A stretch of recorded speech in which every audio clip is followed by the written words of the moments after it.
puluhan juta bahkan miliaran kadang-kadang triliunan.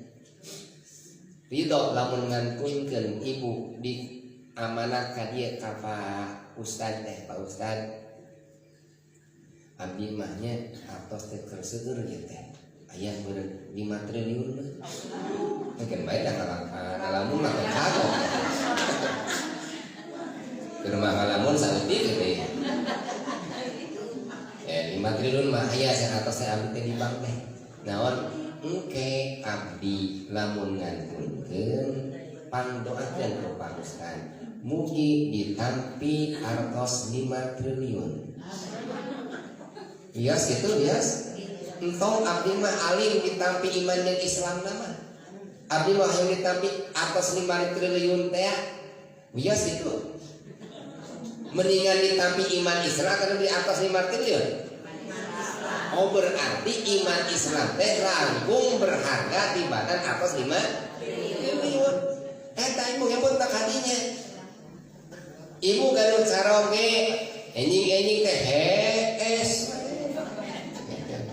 tuh gawe gadan tapi getol ka masjid tapi osok ibadah caroge ibu teh mendingan gaduh caroge ahli ibadah tapi kadul ada nabi jami angka gereja tapi bungan pilihkeun ya.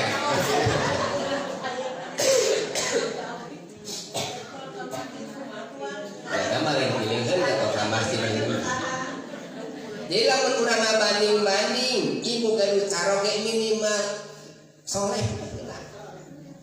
Soleh we lah kena dunia namanya nyebutkeun ku aja. Ya. Mangira kasolehan teh anu aya iman Islam teh langkung awis di badan harta miliaran. Ulah banding-banding jeung batur.